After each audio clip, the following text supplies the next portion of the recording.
Hi YouTube, it's Sulking Ophelia, and today I am planning to do another longer sea glass video. I can't go too long for whatever reason, so I'm going to try and keep this short and sweet. We're going to talk about some of the things that I talked about last time in the sea glass video, like the common colors and how long a piece of sea glass might have been in the water. I'll just show you some of the uncommon colors, which I think are beautiful. So, and also tell you what I do with them. And I will post a link to the previous one if you have not seen it. So I'm going to prop you up there, and what you're looking at is my living room mantelpiece, and some sea glass and some other things I found in the water, and then some things that I haven't found in the water. So, like this thing here is a very large barnacle. Bring it closer so you can see. You can also see where the focus is. I did not find this on the beach. I bought that because we don't have barnacles that large and interesting where I live. So that's what that is. And there. And if, in case you're wondering what the... Oh, you can't really see it. So before you had a star, if you do see some strange things, you're probably looking at some of my Christmas ornaments, which are up.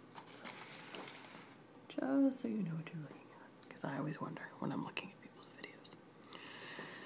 So let's start. The first piece of sea glass that I want to show you is this one, which ought... There we go. So I think I may have shown you this piece in a previous video. And actually, I'm going to put the link to the video right here. Oh, look, it knocked over the sea glass. This is an older piece of sea glass, and by that I mean it's been in the water for a long time, at least a considerable amount, because you can see that where the glass has been broken from the rest of the sheet of glass, there are no sharp edges. See how it's all dinged up on the edge? It's not sharp, I'm not cutting myself. And the back is all fogged. You can see these marks on it.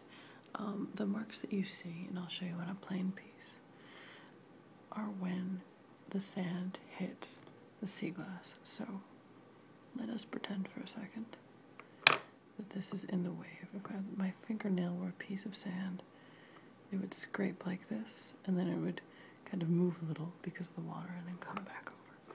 So it would move in a U shape, like always going over, always rubbing in a U shape. And that eventually sands the glass down, and it creates these distinctive marks, which you can probably see better beyond this one. Just slightly there. See, you can see a nice big U shape right there. Little smiley faces and frowny faces.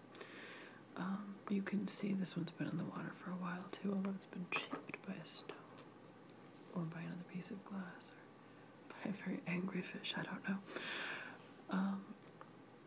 That's because the sand goes like this. But this one's probably been in the water a longer time than this, because it still has the distinctive ridge texture.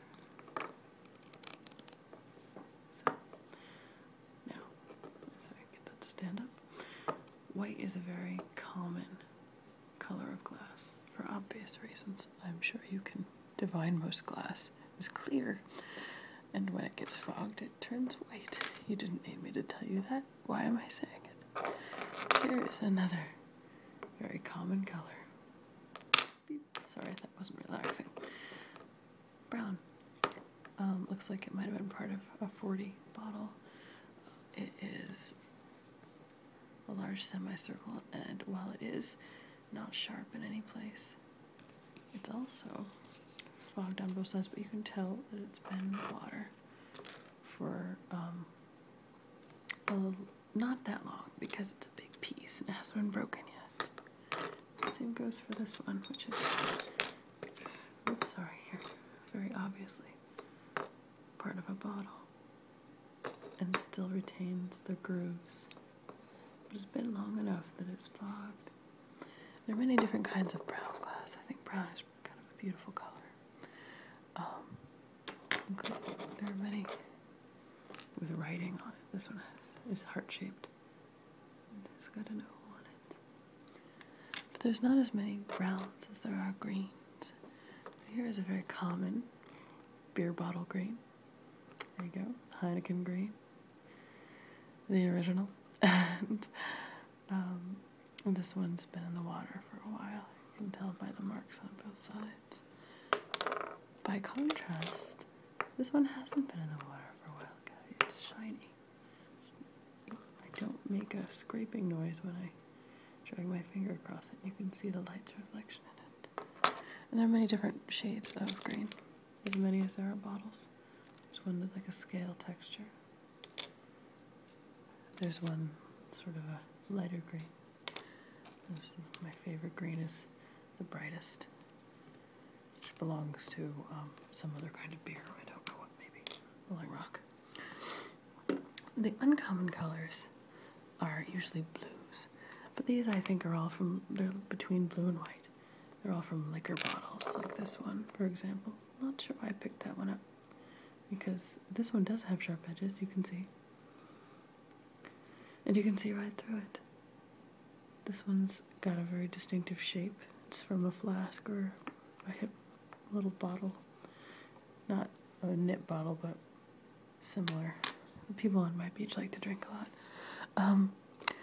This is been in the water for a while. This is blue. So for a long time, blue was considered, cobalt blue was considered to be very rare. And it would be difficult to find it. But this one, this is a very good specimen. It's nice and rounded. You can see it's rounded. It's completely opaque. This one is from a later generation of bottles. Recently, a lot of liquor manufacturers have been bottling in cobalt blue glass bottles, and I've been finding a lot on our beach. I'm guessing that the people there really like whatever comes in these bottles. Here's another interesting one. This one is still quite shiny, but it was thrown in a fire, and then the fire was washed away by the ocean. So it's still very shiny. I took it in the hopes of making a necklace, but then it turned out it was a pretty ugly necklace. I'm going to move quicker because I don't want to run out of time. One of the rarest colors is red. You can see them off too. There we go. This is a dark red. Found on the beach. So they look like browns when they're in the water. You have to ping them up and scrutinize. Here's another one. Reds seem to come from dinnerware from a long time ago. This one's the best specimen. It's rounded and it's opaque like that nice piece of blue that I showed you. It's tiny. They're like grains of sand, little pebbles. And this, I had really hoped, I really wanted this to be red sea glass, but turned out sea plastic. Tragic.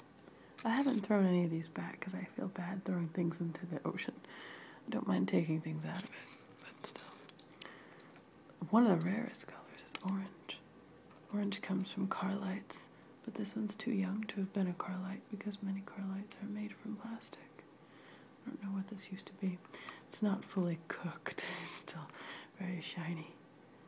But I took it because, oh my god, it's orange. You never see orange. And this one is a minor triumph for me. This is how exciting my life is, by the way. I call these things minor triumphs. Yellow. I had never seen yellow before. I don't know what it comes from. So I have a couple of seconds. Let me just show you what I make out of them. This is what I do. This is a suncatcher that I made out of an old frame and resin. And I sell them on Etsy, mostly to my mom. So I'll post that link too, because why not? It's an old frame and glass and sea glass. So that's what I do. And that's my sea glass. And that's my sea marble. Thanks for watching.